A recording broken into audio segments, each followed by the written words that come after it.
ஒரு கட்டத்துல நான் வந்து ஒரு டிசைனிங் அத்தாரிட்டியா என் சம்பளம் 50 கோடியா இருக்கும், 60 கோடியா இருக்கும், 100 கோடியா இருக்கும். அப்பவுமே உச்சகட்டமா ஒரு போராட்டம் போய்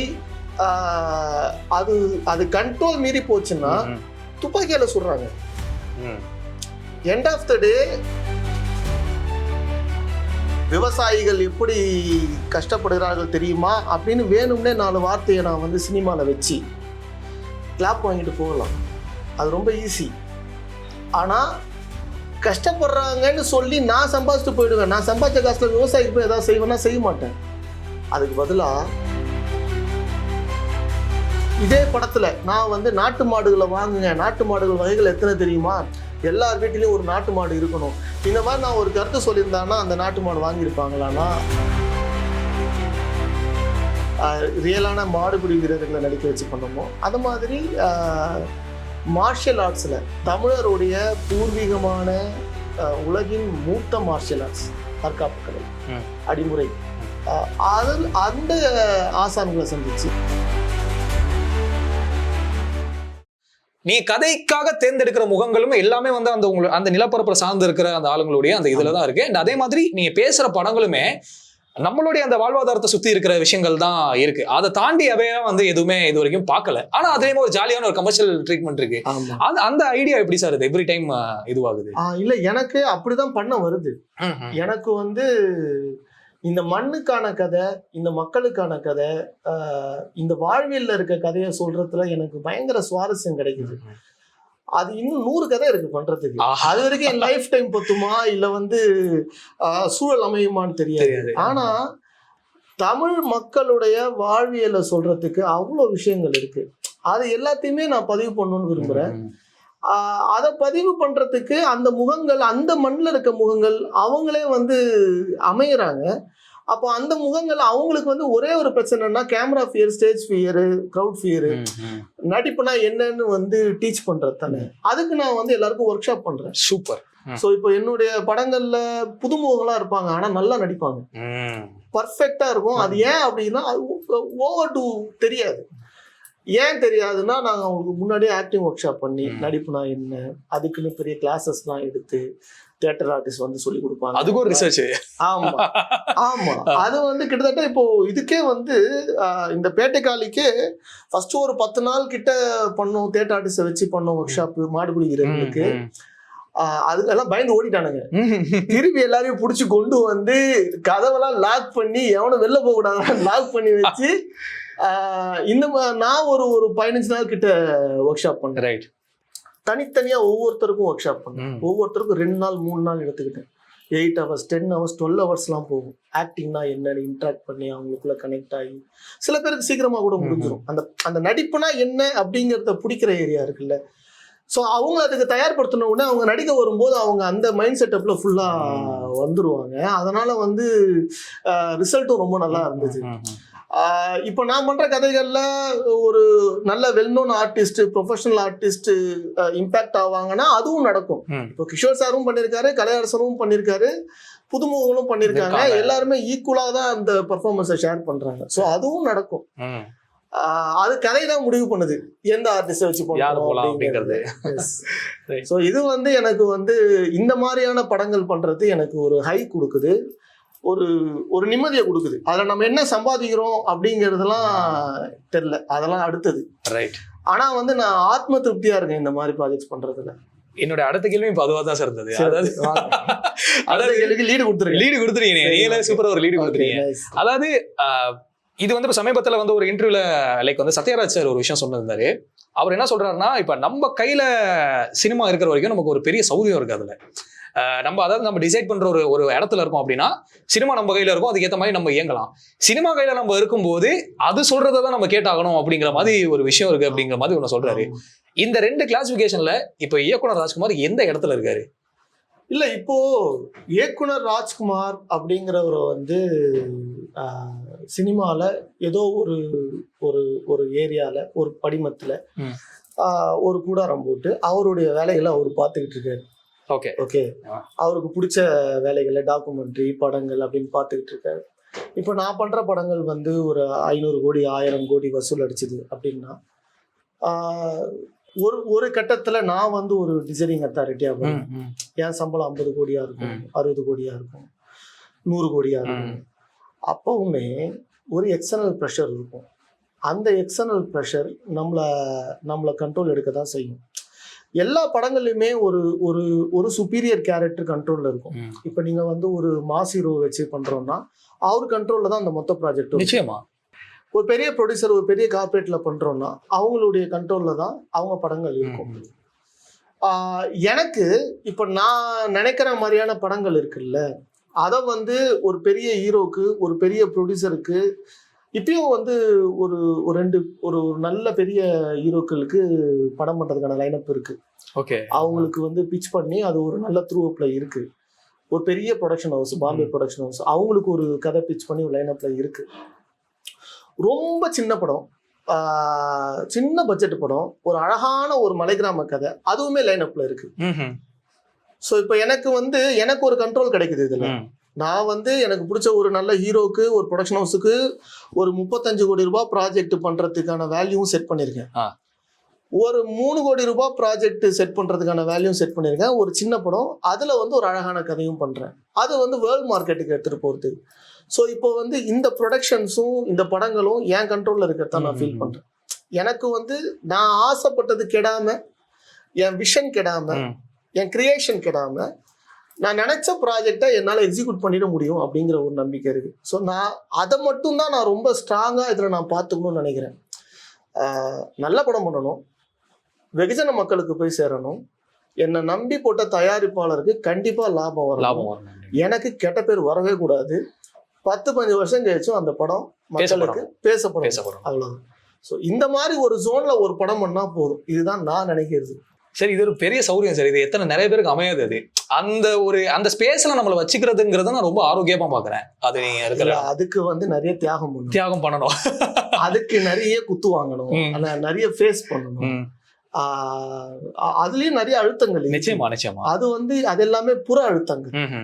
ஆனா அந்த புற அழுத்தங்கள் மன அழுத்தமா மாறிடாம அந்த கிரியேட்டரை மட்டும் கரெக்டா வச்சுக்கிட்டோம்னா அந்த கிரியேட்டர் ராஜ்குமார் நல்ல ப்ராஜெக்ட்ஸை கொடுத்துட முடியும். அந்த அழுத்தங்கள், ஏன்னா இது ஒரு பெரிய மார்க்கெட், ஒரு ஹியூஜ் மார்க்கெட், நிறைய பணம் புழங்குற இடம், பணம், புகழ், அதிகாரம் எல்லாமே இருக்கிற இடம்.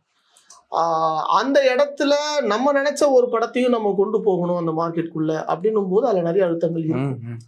அதெல்லாம் ஏத்துக்கிட்டு தானே உள்ள வந்திருக்கோம். அதனால அதுல எந்த குறையும் சொல்றதுக்கு இல்லை. அதுக்குள்ள நம்ம என்ன செய்யறோம் அப்படிங்கிறது தான். ரைட். அதாவது சார், இப்ப சினிமாக்குள்ள வரும்போது நம்ம ஒரு ரெபலா இருப்போம். அதாவது வந்து நம்மளுடைய தாட் ரீதியாகவும் சரி, லைக் வந்து நம்ம சுத்தி நடக்கிற சமுதாய விஷயங்கள் பாக்குறது, நம்ம பாக்குற கண்ணோட்டமா இருக்கட்டும் சரி, இது எல்லாமே வந்து நம்மள வந்து கேள்வி கேட்கணும் அப்படிங்கிற மாதிரி ஒரு ரேஜ்ல உள்ள வருவாங்க அப்படின்னு சொல்லுவாங்க. காலப்போக்கில் அந்த ரேஜ் எல்லாமே வயது ஆக ஒரு மெச்சூரிட்டி வர அது வேற ஒரு லெவலுக்கு கடந்து போகும்.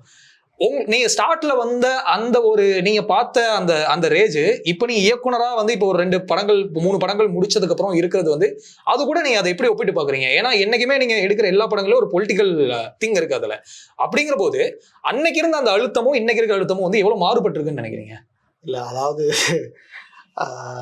வயசு தாங்க மேட்ரு. அதாவது சின்ன வயசுல, விடலை பருவத்துல, இல்ல வந்து இளமை பருவத்துல சமுதாயத்துல இவ்வளவு தவறுகள் நடக்குது அப்படிங்கிற ஒரு கோபம் இருக்கும். இளங்கன்று பயம் அறியாது அந்த கான்செப்ட்.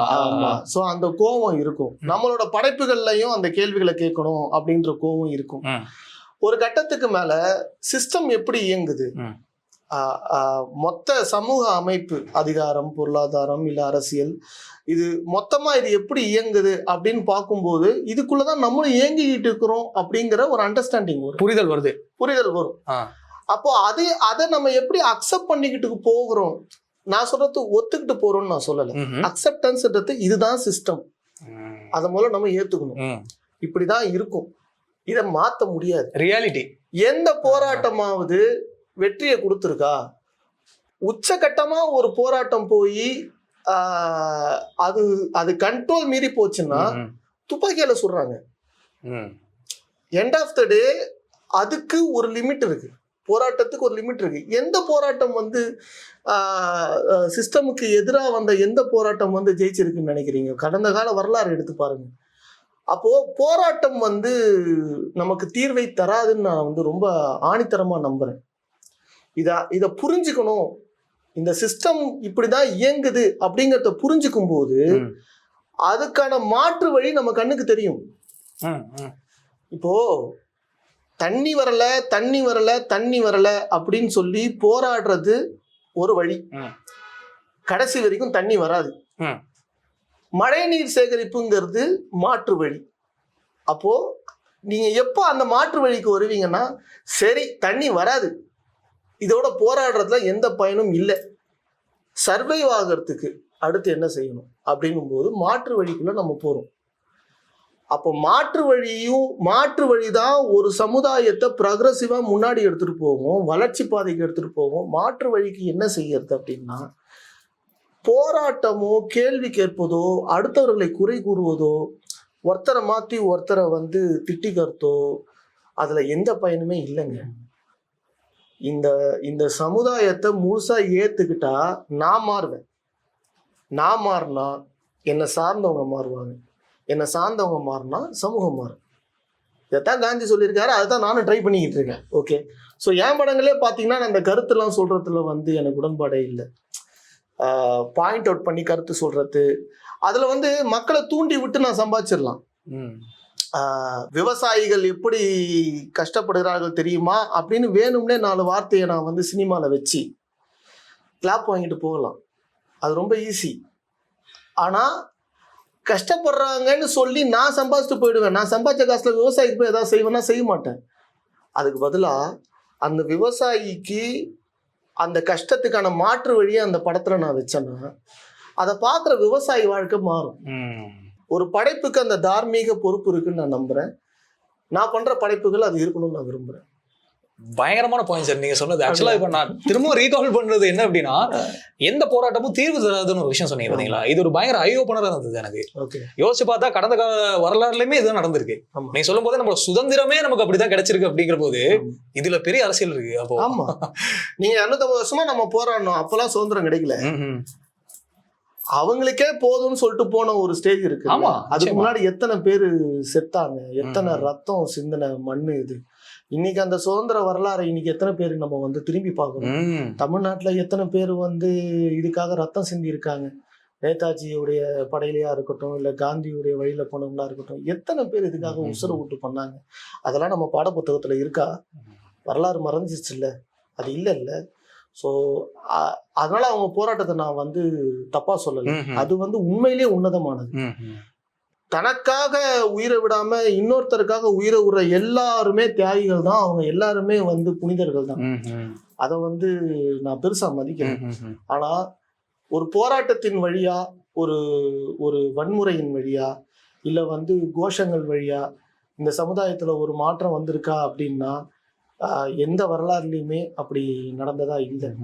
வேணும்னா அப்படி நடந்த மாதிரி ஒரு பிம்பத்தை காட்டலாம் வரலாற்று புத்தகங்கள். ஆனா உண்மையிலேயே சிஸ்டம் எப்படி இருக்கோ அப்படியே தான் இருக்கு. அந்த சிஸ்டத்துக்குள்ள போய் அந்த சிஸ்டத்தை மாற்றத்துக்கான வேலையை செய்யணும். அது மட்டும்தான் இதுக்கு தீர்வு. ரைட். சரி, இப்போ ஒரு சாரார் ஒரு அமைப்பு வந்து இந்த ஜல்லிக்கட்டு அது வந்து வேணாம் அப்படிங்கிற மாதிரி ஒரு வந்து நிபந்தனையை கொண்டு வராங்க, ஒரு ரூல்ஸும். அது வந்து அது ரிலேட்டடா பெரிய அரசியல் மூவ்மெண்ட் ஒன்று நடந்தது. இன்னொரு சைட்ல வந்து இந்த ஜல்லிக்கட்டோட அவசியம் என்ன அப்படின்னு சொல்லி அதுக்கு ஒரு மாபெரும் போராட்டமே நடந்தது. ஸோ பேட்டக்காளி வந்ததுக்கு அப்புறம் ஒரு மிகப்பெரிய ஒரு சேஞ்சா பார்க்கப்பட்டது அந்த ஜல்லிக்கட்டு மாடுகளுடைய அந்த விலை அது வந்து வேற ஒரு தளத்துக்கு போச்சு.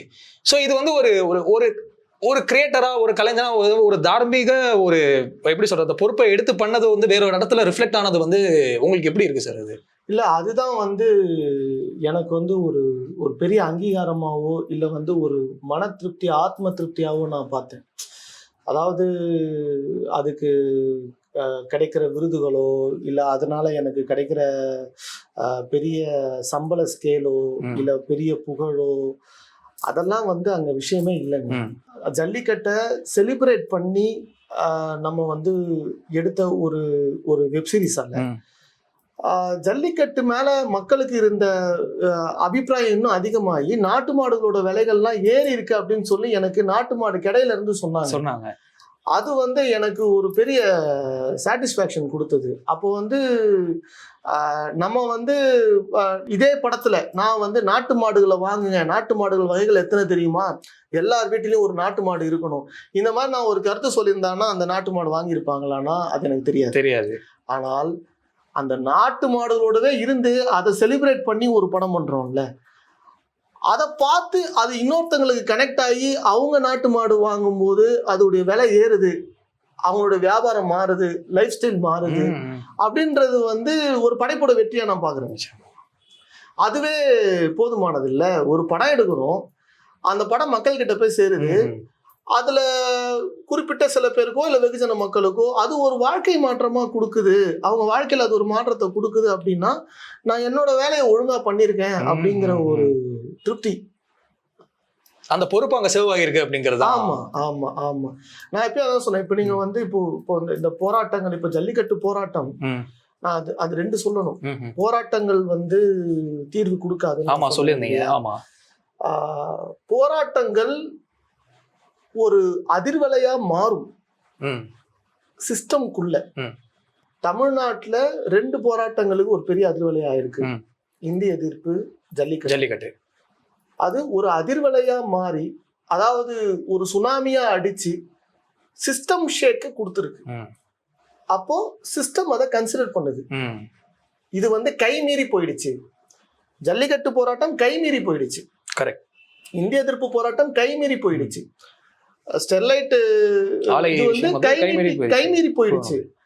அப்போ கைமீறி போன பிறகு அதை வந்து சிஸ்டம் வந்து ஒரு ஷேக் ஆகுது. அதுக்கு ஒரு டிசிஷன் மேக்கிங்ல வராங்க. சிஸ்டம் நான் சொல்றது பொதுவான சிஸ்டம், நீதிபதிகளோ ஆட்சியில் இருக்கவங்களோ அல்ல, சிஸ்டம். இதுதான் அமைப்பு, இதை மாற்ற முடியாதுன்னு இருக்கிற அமைப்பு ஒரு பெரிய அதிர்வலை வரும்போது அதுக்கு ஒரு ஷேக் ஆகுது. ஆனா நான் சொல்ல வரேன்னா, நம்ம வாழ்க்கையில ஒரு நாளைக்கு ஆயிரக்கணக்கான பிரச்சனை இருக்கு. ஒவ்வொரு தனி மனுஷனுக்கும் எத்தனையோ பிரச்சனைகள் இருக்கு. ஒவ்வொரு பிரச்சனைக்கும் நம்மளால ஒரு போராடி ஒரு தீர்வை, இதே மாதிரி அதிர்வலை எத்தனை முறை உருவாக்க முடியும்? தினம் வந்து ரோட்ல நின்று நம்ம போராடிட்டு இருந்தோம்னா நம்ம அன்றாட வாழ்க்கை என்ன ஆகுறது? அதனால பெரிய அதிர்வலையை திருப்பி திருப்பி உருவாக்கி அதுல தீர்வு காட்டுறதை விட சிஸ்டம்குள்ள நம்ம இணைஞ்சி அந்த சிஸ்டம் மாற்றத்துக்கு முயற்சி செய்யணும்ன்றது தான் நான் சொல்ல வந்தது. சூப்பர். அடுத்து உங்களுடைய முன்னெடுப்பை பத்தி பேசிதான் ஆகணும். உங்களுடைய ப்ரொடக்ஷன் அதை நீங்க சொல்லுங்க. ஏன்னா வந்து அது எப்படி வந்து அதுக்குள்ளேயும் போய் அதுலயும் வந்து ஒரு லைக் எப்படி சொல்றாரு, அந்த ஆழத்துல காலை விடுறது அப்படின்னு சொல்லுவாங்கல்ல, அது வந்து அந்த தாட்டும் வந்து உங்களுக்கு எப்படி ஆரம்பிச்சது? இல்ல, ஒரு தயாரிப்பு நிறுவனம் நடத்துறது அப்படிங்கிறது வந்து பெரிய சவால். ஒரு டைரக்டரா இருக்கிறது எப்படி ஒரு சவாலோ, ப்ரொடியூசரா இருக்கிறது பெரிய சவால். நிச்சயமா.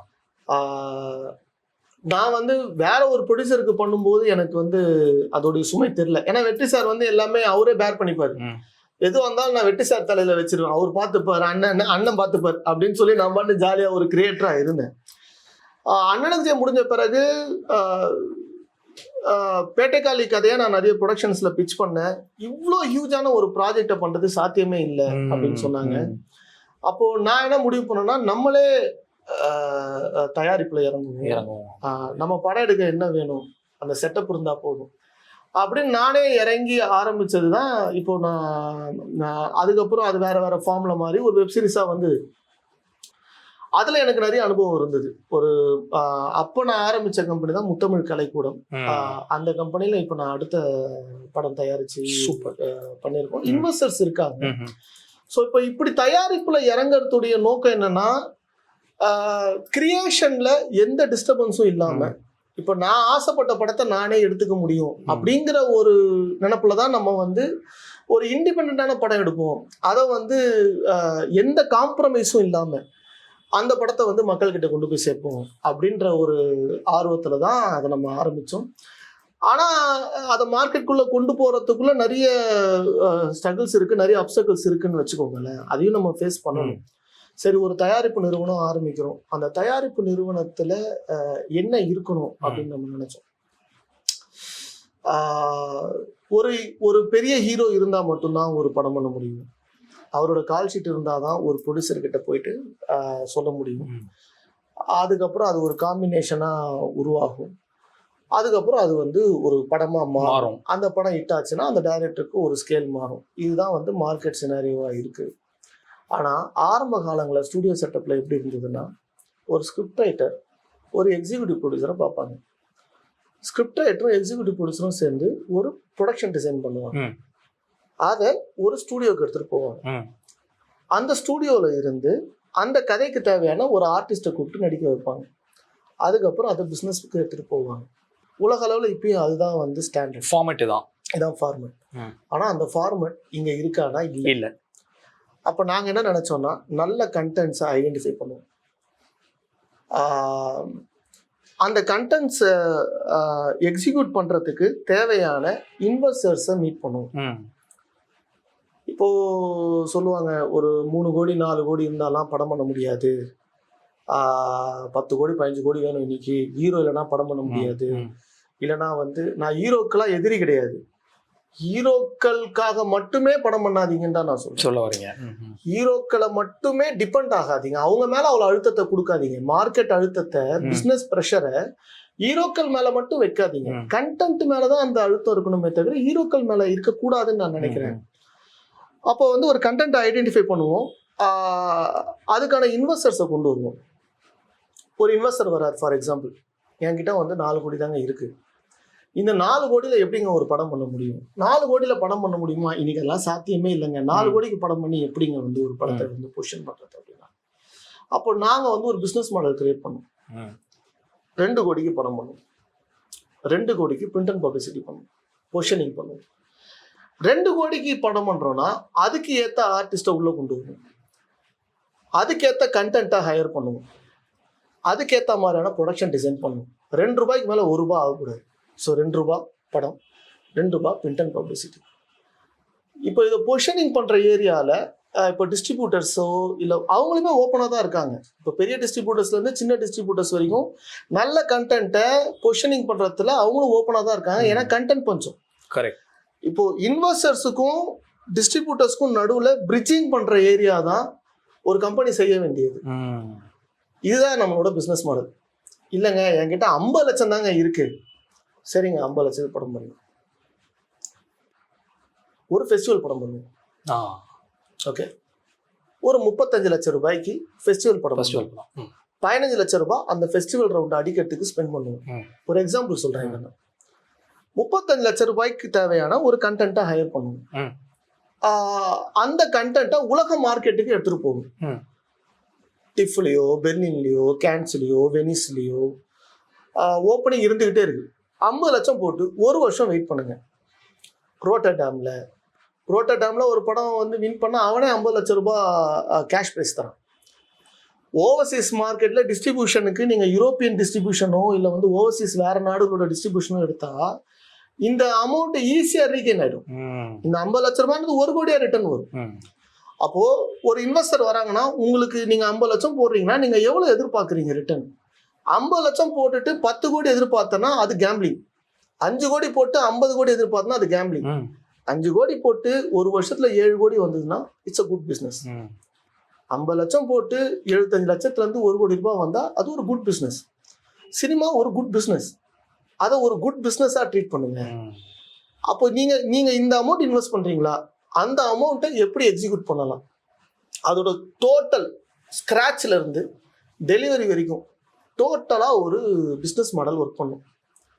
ஓகே, நாங்கள் வந்து காசு போடுறோங்க, எங்களுக்கு வந்து என்னங்க கேரண்டி, எங்கள் பணம் எப்படி செலவாகுது என்ன கேரண்டி? ஜோகோ புக்ஸ்னு ஒரு ஆப் இருக்கு, அதை வந்து நீங்கள் உலகத்தில் எந்த மூலையிலேருந்து வேணா டெய்லி என்ன நடக்குதுன்றதை நீங்கள் இங்கேருந்தே பார்த்து தெரிஞ்சுக்கலாம். அப்படிதான் நாங்கள் ப்ரொடக்ஷன்ஸ் பண்ணுறோம்.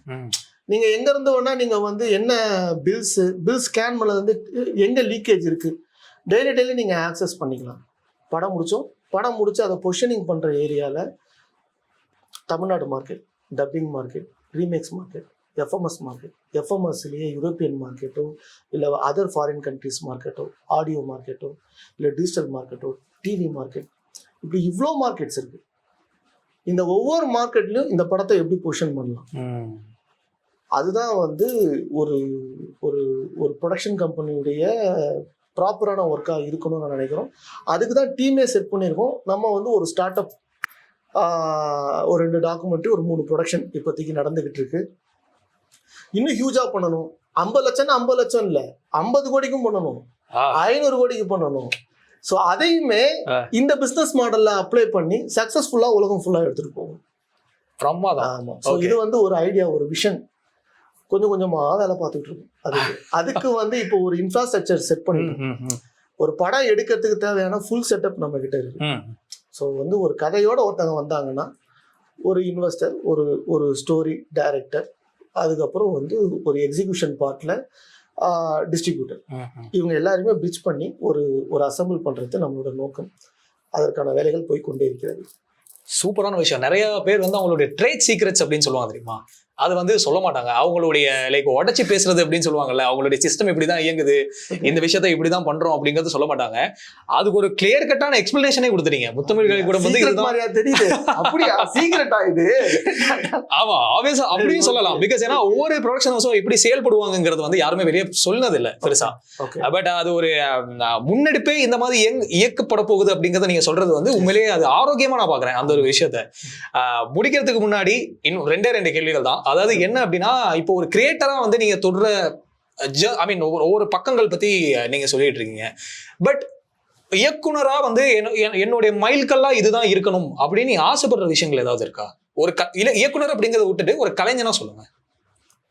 நான் ரைட்டருங்க, நான் எழுதிக்கிட்டு இருக்கேன். இப்போ திமிழ்னு ஒரு புக்கு நக்கீரன் பப்ளிகேஷன்ஸ்ல நெக்ஸ்ட் மந்த் ரிலீஸ் பண்றோம். 3 கவிதை தொகுப்புகள் ரிலீஸ் பண்ற பிளான்ல இருக்கு.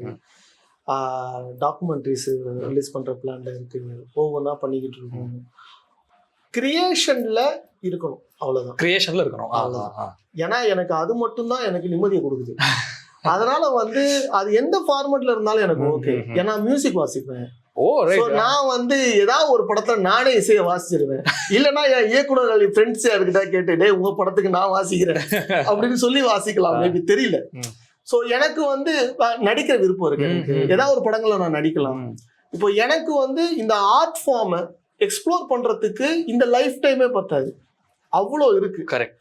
ஸோ நான் அதை எக்ஸ்ப்ளோர் பண்ணிக்கிட்டே இருப்பேன். இதுல சொல்லுவாங்க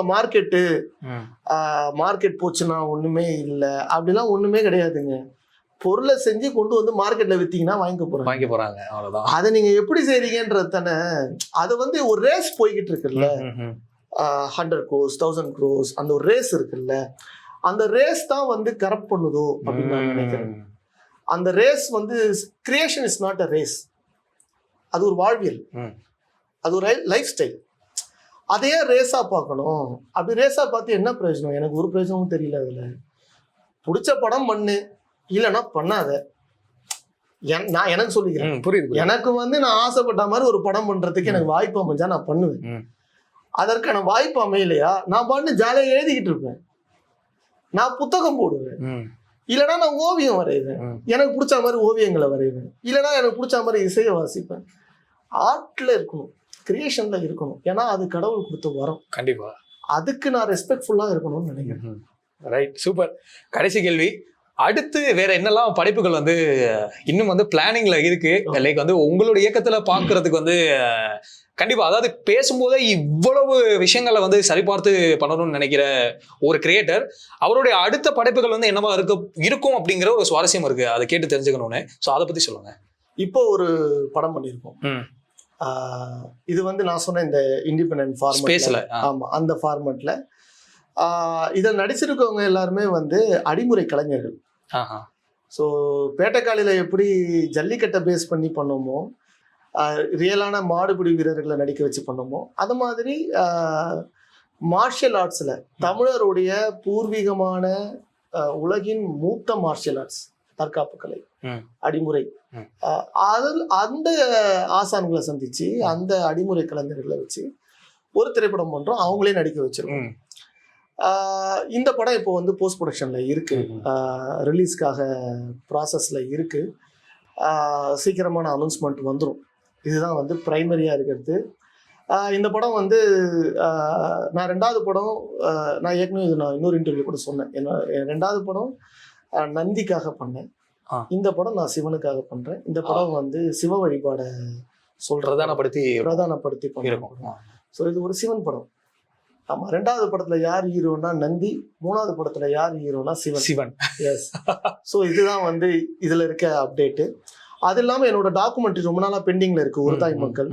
அதை தியேட்டர்கள் கொண்டு வரணும்னு எனக்கு விருப்பம் இருக்கு. அதுக்கான வேலை போய்கிட்டு இருக்கு. ஸோ இந்த படம் முடிச்ச உடனே அடுத்த அந்த டாக்குமெண்ட்ரி, அப்புறம் கொஞ்சம் அப்கமிங் ப்ராஜெக்ட்ஸ் எல்லாருமே பேசிக்கிட்டு இருக்காங்க. அதில் எது முதல்ல அமையுதோ, எந்த விதை முதல்ல முளைக்குதோ அந்த மரத்துக்கு தண்ணியை ஊற்றி அந்த மரத்தை வளர்ப்போம். ஸோ இதுதான் வந்து இருக்கு. அது இல்லாமல் நம்ம ப்ரொடக்ஷன்ஸில் ஒரு 3 ப்ராஜெக்ட்ஸ், ஒரு 3 கிரியேட்டர்ஸ், ரொம்ப நல்ல ப்ராஜெக்ட்ஸ், 3மே நல்ல கண்டென்ட்டு கொண்டு வந்திருக்காங்க.